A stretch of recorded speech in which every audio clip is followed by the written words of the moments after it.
പാഴാക്കല്ലേ പ്രിയ കൂട്ടരേ.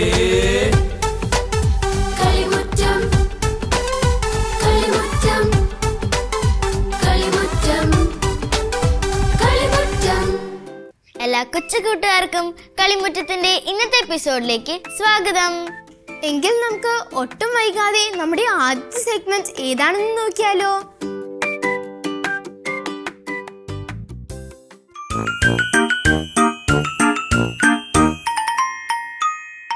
Hi കൂട്ടുകാരെ, എല്ലാവർക്കും സുഖമാണോ?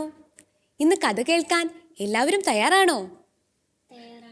അതിനു മുൻപേ ഏതൊക്കെ കാട്ടിൽ നിന്നാ ഇന്ന് കഥ കേൾക്കാൻ ആൾക്കാർ വന്നിരിക്കുന്നതെന്ന് നമുക്കറിയണ്ടേ? നമുക്കെല്ലാവരെയും ഒന്ന് പരിചയപ്പെട്ടാലോ? മയിലിന്റെ പേരെന്താ? Serine major. ഏത് കാട്ടിൽ നിന്നാ വരുന്നേ?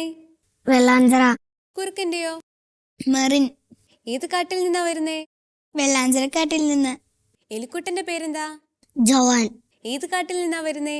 താഴൂർക്കാട്ടിൽ നിന്ന്. തത്തമ്മയുടെയോ? ചൈനീസ. ഏത് കാട്ടിൽ നിന്നാ വരുന്നേ? ഓട്ട. എല്ലാവരും കഥ കേൾക്കാൻ തയ്യാറാണോ? നമുക്ക് കഥ കേട്ടാലോ? ഇന്ന് നമുക്ക് നഷ്ടപ്പെട്ടു പോയിട്ട് തിരികെ കിട്ടുമ്പോഴുണ്ടാകുന്ന ഒരു ആനന്ദമില്ലേ, അതിനെ പറ്റിയുള്ള ഒരു കഥ കേട്ടാലോ? ബൈബിളിൽ ഒരു 10 നാണയത്തിന്റെ ഉപമ പറയുന്നുണ്ട്.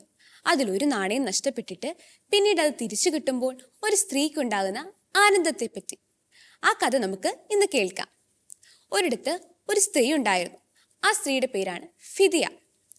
അവൾക്ക് സ്വന്തമെന്ന് പറയാൻ ആകെ ഒരു മകൻ മാത്രമാണ് ഉണ്ടായിരുന്നത്. ആ മകനും അവളും കൂടിയായിരുന്നു ജീവിതം മുൻപോട്ട് നീങ്ങിക്കൊണ്ടിരുന്നത്. മകൻ വളർന്നു വരുന്നത് വരെ അവൾ ഗോതമ്പ് വയലിൽ ജോലി ചെയ്തിട്ടാണ് മകനെ വളർത്തിയിരുന്നത്. മകൻ വളർന്നു കഴിഞ്ഞപ്പോൾ മകൻ ജോലിക്ക് പോകുവാൻ തുടങ്ങി. അങ്ങനെ ഒരു ദിവസം വൈകുന്നേരം തൻ്റെ പെട്ടിയിൽ തുണികൾ മടക്കി വെക്കുകയായിരുന്നു. അപ്പോൾ തൻ്റെ ആഭരണ പെട്ടി ചുമ്മാ ഒന്ന് തുറന്ന് ഫിദിയ നോക്കി. അപ്പോൾ തൻ്റെ ഏറ്റവും പ്രിയപ്പെട്ട ആഭരണം മാത്രമായിരുന്നു അതിലുണ്ടായിരുന്നത്. പക്ഷെ അതിലെന്തോ ഒരു കുറവുള്ളതുപോലെ ഫിദിയയ്ക്ക് തോന്നി. എന്താണെന്ന് നോക്കിയപ്പോൾ അവൾക്ക് മനസ്സിലായി, ആ മാലയിലുണ്ടായിരുന്ന 10 നാണയത്തിൽ ഒരു നാണയം കാണുന്നുണ്ടായിരുന്നില്ല. ആ മാല അവൾക്ക് ഏറ്റവും പ്രിയപ്പെട്ടതായിരുന്നു. എന്തുകൊണ്ടാണെന്നറിയാമോ? ആ മാല അവളുടെ പിതാവ് അവൾക്ക് വിവാഹ സമ്മാനമായി നൽകിയതായിരുന്നു. അത് കഴുത്തിലണിയുന്ന മാലയായിരുന്നില്ല, പകരം തലയിൽ വയ്ക്കുന്ന ഒരു മാലയായിരുന്നു. ഈ മാല വിവാഹം കഴിക്കുന്ന എല്ലാ സ്ത്രീകളും ധരിക്കുമായിരുന്നു. സ്വന്തമായി സമ്പാദിച്ചുണ്ടാക്കുന്ന തുക കൊണ്ട് ഓരോ നാണയങ്ങൾ മേടിച്ച് അത് അവസാനം ഒരു മാലയിൽ കോർത്തുണ്ടാക്കുന്ന ഒരു മാലയായിരുന്നു അത്. അതവൾക്ക് ഏറ്റവും പ്രിയപ്പെട്ടതുമായിരുന്നു. അങ്ങനെ ഒരു മാലയിൽ നിന്നും ഒരു നാണയം നഷ്ടമായപ്പോൾ അവൾക്ക് വളരെയധികം സങ്കടമായി. അവൾ ആ വീട് മുഴുവൻ അരിച്ചു പെറുക്കുവാൻ തീരുമാനിച്ചു. അങ്ങനെ അലമാരിയും വീടും മേശയും അടുക്കളയും മുഴുവൻ അവൾ അടിച്ചു വാരി നോക്കി. പക്ഷേ ഒരു ഫലവും കണ്ടില്ല. അവളുടെ ആ നഷ്ടപ്പെട്ടു പോയ നാണയം തിരികെ കിട്ടിയില്ല. അവൾ ആ സങ്കടത്തിൽ വീടിൻ്റെ മുറ്റത്ത് വന്നിരിക്കുകയായിരുന്നു. അപ്പോൾ അവളുടെ അയൽവാസിയായ ഒരു സ്ത്രീ അവളുടെ വിഷമം കണ്ട് അടുത്തു വന്ന് കാര്യം തിരക്കി. അപ്പോൾ അവൾ കാര്യങ്ങളെല്ലാം വിശദമായി പറഞ്ഞു. അവളുടെ സങ്കടം കണ്ടിട്ട് അയൽവാസി അവളോട് പറഞ്ഞു, നീ വിഷമിക്കേണ്ട, നമുക്ക് ഒരിക്കൽ കൂടി തരാം. ആ നാണയം വേറെ എവിടെ പോകാനാണ്? വീടിനുള്ളിൽ തന്നെ കാണും. അങ്ങനെ ഇരുവരും ഒരിക്കൽ കൂടി ആ നാണയം അന്വേഷിക്കുന്നതിനായി തീരുമാനിച്ചു.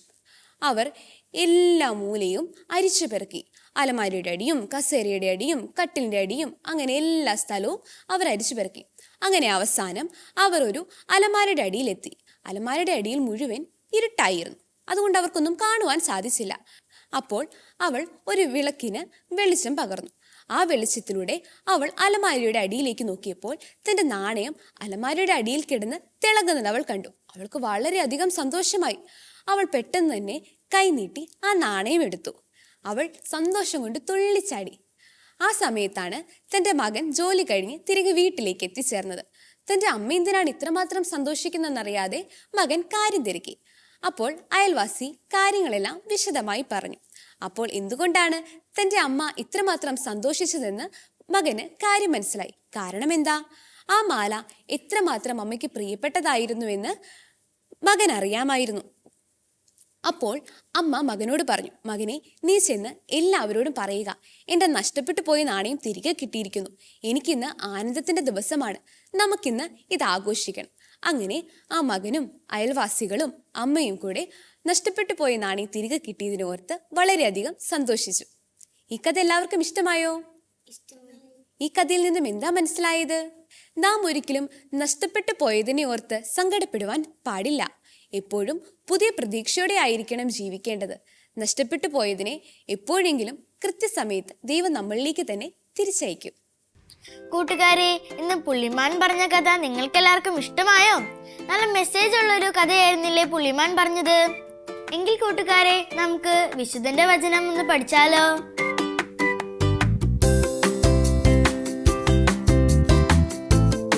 നിന്നാൽ കഴിയുന്നത് മുഴുവൻ ചെയ്യുക, ശേഷം ദൈവവും ദേവമാതാവും കൂടി ചെയ്തു കൊള്ളും. വിശുദ്ധ ഡോൺ ബോസ്കോ. കൂട്ടുകാരെ, എങ്കിൽ നമുക്ക് അടുത്ത സെഗ്മെന്റ് ഏതാണെന്ന് നോക്കിയാലോ?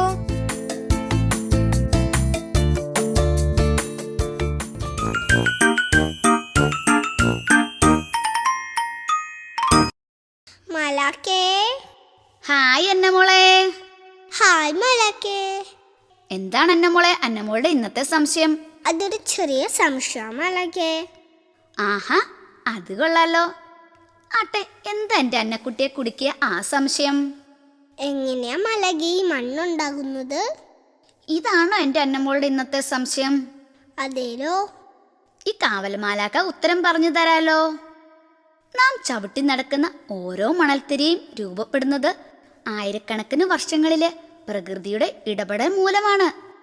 പ്രധാനമായും 5 ഘടകങ്ങളാണ് മണ്ണിനെ രൂപപ്പെടുത്തുന്നത്. അതെന്തൊക്കെയാ മലാക്കേ? മാതൃശിലകൾ, കാലാവസ്ഥ, ജീവജാലങ്ങൾ, സമയം, പ്രകൃതി എന്നിവയാണ് ആ ഘടകങ്ങൾ. മാതൃശിലകൾ അഥവാ പാറകൾ പ്രധാനമായും 3 തരത്തിലുണ്ട്. ആഗ്നേയശിലകൾ, അവസാദശിലകൾ, കായാന്തരിത ശിലകൾ എന്നിവയാണവ. ഈ ശിലകളിൽ മഴ, കാറ്റ്, ചൂട് എന്നിവ മൂലം ഈർപ്പ വ്യത്യാസം ഉണ്ടാകും. തന്മൂലം പാറകൾ അഥവാ ശിലകൾ പൊടിയും. മഴയും കാറ്റും ചൂടും മാത്രമല്ല മണ്ണുണ്ടാകുന്നതിൽ പങ്കുവഹിക്കുന്നത്. പിന്നെ ഓരോ പ്രദേശങ്ങളിലുള്ള സസ്യങ്ങളും ജീവജാലങ്ങളുമാണ് മണ്ണിന്റെ രൂപപ്പെടലിൽ ചെറുതല്ലാത്ത പങ്കുവഹിക്കുന്നത്. അതെങ്ങനെയാ മലാക്കേ? ചെടികളുടെ വേരുകൾ ആഴത്തിൽ ഇറങ്ങിച്ചെന്ന് പാറകളെ തകർക്കും.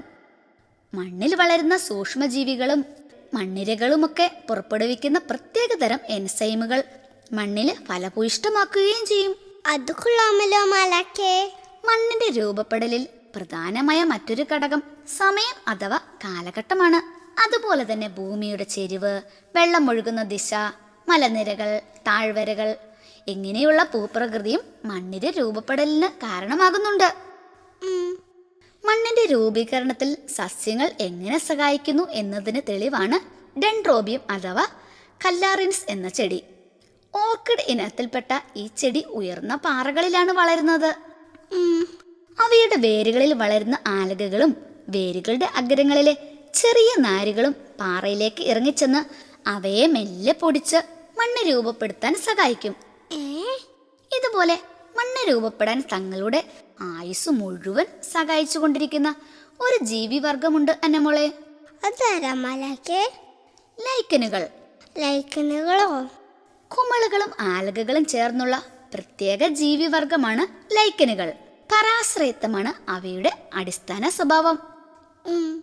പച്ച നിറമുള്ള ആൽഗകൾ ഭക്ഷണമുണ്ടാക്കി കുമിളുകൾക്ക് നൽകുമ്പോൾ ആവാസസ്ഥാനവും അഭയവും കുമിളുകൾ ആൽഗകൾക്ക് നൽകും. ഈ ലൈക്കനുകൾ കൊള്ളാമല്ലോ മലാക്കേ. അതെന്നെ, ലൈക്കനുകൾ നിരന്തരം പുറപ്പെടുവിച്ചുകൊണ്ടിരിക്കുന്ന ദ്രാവകങ്ങൾ പാറകൾ പൊട്ടി ഇളകാൻ ഇടയാക്കുകയും അതുവഴി മണ്ണ് ഉണ്ടാകുകയുമാണ് ചെയ്യുന്നത്.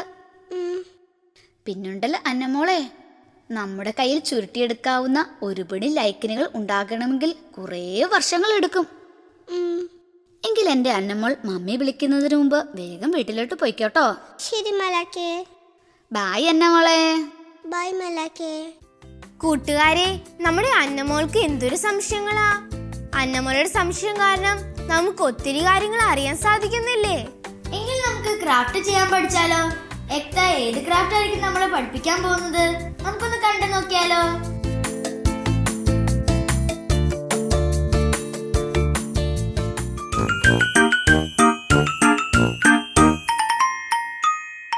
ഹായ് കൂട്ടുകാരെ, നിങ്ങൾക്കെല്ലാവർക്കും ക്രാഫ്റ്റ് ചെയ്യാൻ ഇഷ്ടമല്ലേ? ഇഷ്ടമാണെങ്കിൽ നമുക്കിന്നൊരു പെൻ ഹോൾഡർ ഉണ്ടാക്കാൻ പഠിച്ചാലോ? അതിന് ആവശ്യമായിട്ടുള്ള സാധനങ്ങൾ എന്തൊക്കെയാണെന്ന് നോക്കാം. ആദ്യമായി നമുക്ക് വേണ്ടത് സ്ക്വയർ ഷേപ്പിലുള്ള കളർ പേപ്പറാണ്. പിന്നെ റെക്ടാങ്കിൾ ഷേപ്പിലുള്ള colour paper, ice cream sticks, flower, gum, Caesar's. ഇത്രയുമാണ് നമുക്ക് പെൻ ഹോൾഡർ ഉണ്ടാക്കാൻ ആവശ്യമായിട്ടുള്ളത്.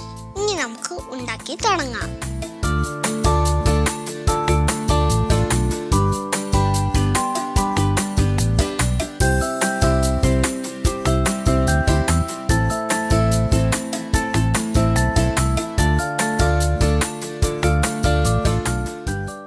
ഇനി നമുക്ക് ഇതിൽ ഐസ്ക്രീം സ്റ്റിക്ക് ഒട്ടിച്ചെടുക്കാം.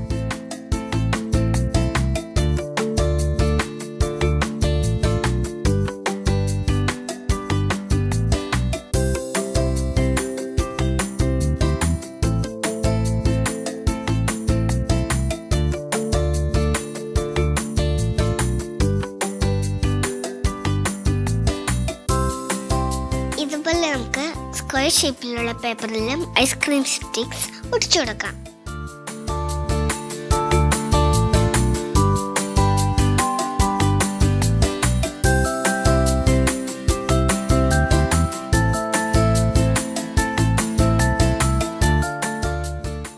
ഇനി നമുക്ക് ഇത് രണ്ടും ഉണങ്ങാൻ വെക്കാം. ഇനി നമുക്ക് പെൻ ഹോൾഡർ ഉണ്ടാക്കാം.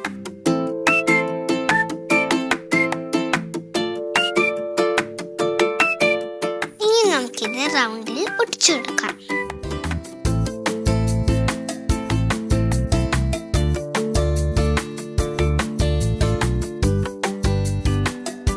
ഇനി നമുക്ക് ഈ പെൻ ഹോൾഡർ പൂ വെച്ച് അലങ്കരിക്കാം.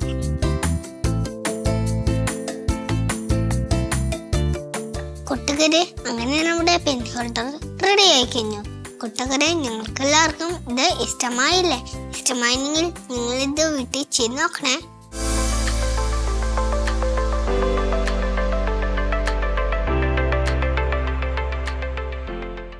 കൂട്ടുകാരെ, എക്ത പഠിപ്പിച്ച ക്രാഫ്റ്റ് നിങ്ങൾക്ക് എല്ലാവർക്കും ഇഷ്ടമായില്ലേ? നിങ്ങൾ എല്ലാവരും ഇത് വീട്ടിൽ ചെയ്ത് നോക്കണേ. കൂട്ടുകാരെ, എന്നാൽ നമുക്കൊരു ബൈബിൾ വചനം കാണാണ്ട് പഠിച്ചാലോ?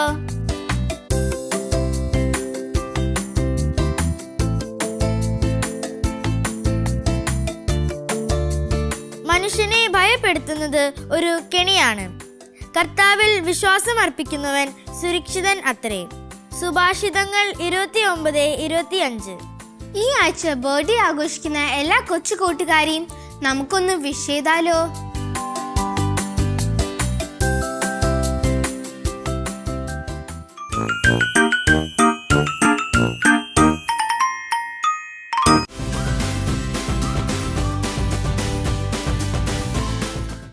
ഈ ആഴ്ച ബർത്ത്ഡേ ആഘോഷിക്കുന്ന എല്ലാ കൊച്ചു കൂട്ടുകാർക്കും ഞങ്ങളുടെ വക 1000 ബർത്ത്ഡേ ആശംസകൾ.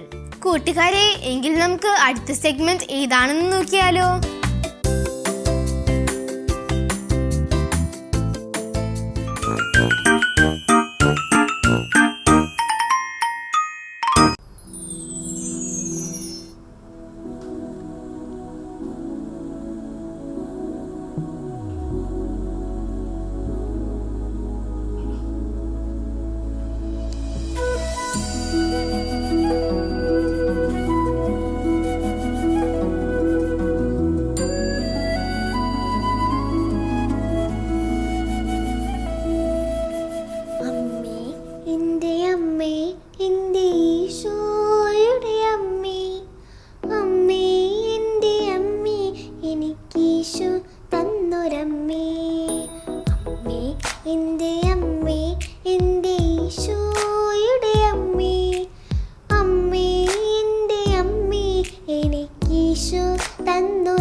ജപമണിമാലകളിൽ ഉയരും നന്മ നിറഞ്ഞവളമ്മ, തലമുറകൾ തോറും പാടും ഭാഗ്യവതിയമ്മ. ജപമണിമാലകളിൽ ഉയരും നന്മ നിറഞ്ഞവളമ്മ, പറുദീസയായി അമ്മ ദൈവത്തിനു പാർക്കാം. പുണ്യാശ്രമമായി അമ്മ ഈശോയ്ക്കു വളരാം. പറുദീസയായി അമ്മ ദൈവത്തിനു പാർക്കാം.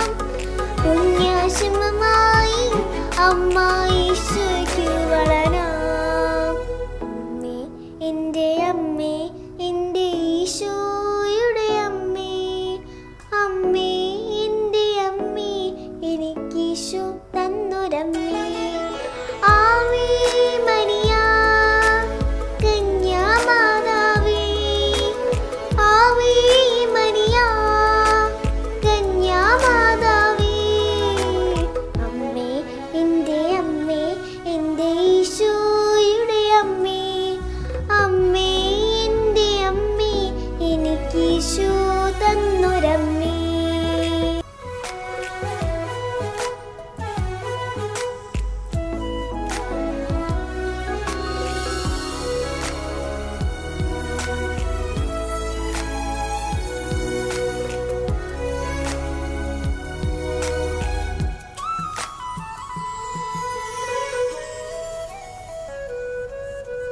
മിഴികൾ നിറയുമ്പോൾ അമ്മ മഴവില്ലായി തെളിയും. മൊഴികൾ ഇടറുമ്പോൾ എന്നുടെ സ്വരമായി തീർന്നിടും. മിഴികൾ നിറയുമ്പോൾ അമ്മ മഴവില്ലായി തെളിയും. മൊഴികൾ ഇടറുമ്പോൾ എന്നുടെ സ്വരമായി തീർന്നിടും. ദുഃഖമകന്നിടുവാൻ നമ്മെ പ്രാർത്ഥിച്ചിടണമേ, പാപമകന്നിടുവാൻ നമ്മെ യാചിച്ചിടണമേ. ദുഃഖമകന്നിടുവാൻ നമ്മെ പ്രാർത്ഥിച്ചിടണമേ, പാപമകന്നിടുവാൻ നമ്മെ യാചിച്ചിടണമേ. അമ്മേ എൻ്റെ അമ്മേ, എൻ്റെ ഈശോയുടെ അമ്മേ, അമ്മേ എൻ്റെ അമ്മേ, എനിക്കീശോ തന്നൊരമ്മേ. അമ്മേ എൻ്റെ അമ്മേ, എൻ്റെ ഈശോയുടെ അമ്മേ, അമ്മേ എൻ്റെ അമ്മേ, എനിക്കീശോ തന്നൊരമ്മേ. ആവേ മരിയ കന്യാമാതാവേ, ആവേ മരിയ കന്യാമാതാവേ. അമ്മേ എൻ്റെ അമ്മേ, എൻ്റെ ഈശോയുടെ അമ്മേ, അമ്മേ എൻ്റെ അമ്മേ, എനിക്കീശോ തന്നൊരമ്മേ. ഇന്നത്തെ കളിയരങ്ങ് നിങ്ങൾക്ക് എല്ലാവർക്കും ഇഷ്ടമായോ? നിങ്ങൾക്കും കളിയരങ്ങിൽ പങ്കെടുക്കാം കേട്ടോ. എങ്കിൽ ഞാനൊരു ചോദ്യം ചോദിക്കട്ടെ, ജീനയ്ക്ക് അതിന്റെ ആൻസർ പറയാമോ? ബൈബിളിൽ വരണി കാണുന്നതിന് മുമ്പ് വിവാഹത്തെ സംബന്ധിച്ച ഒരു സ്ത്രീ. ക്ലൂ തരാമോ? പഴയ നിയമത്തിൽ പറയുന്ന ഒരു സ്ത്രീയുടെ പേരാണ്. എനിക്ക് അറിഞ്ഞുകൂടാ. അതിന്റെ ഉത്തരം റെബേക്ക. കൂട്ടുകാരെ, എങ്കിൽ നമുക്ക് അടുത്ത സെഗ്മെന്റ് ഏതാണെന്ന് നോക്കിയാലോ?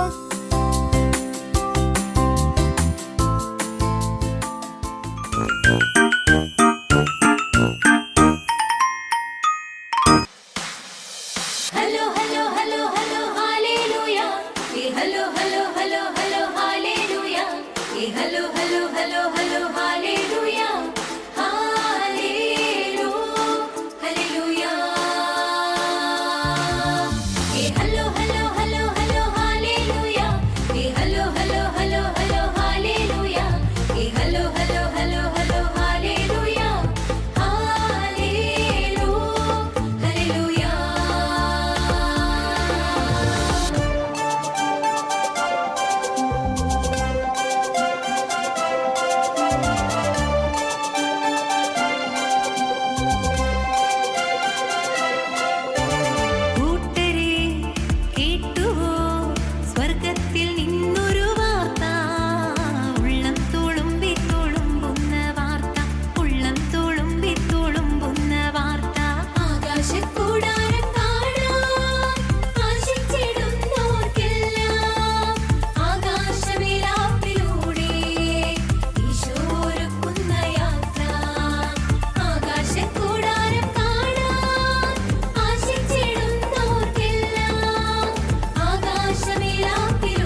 പടമായിരിക്കും ഇന്ന് സെലക്ട് ചെയ്തിരിക്കുന്നത്? നമുക്കൊന്ന് കണ്ടു നോക്കിയാലോ?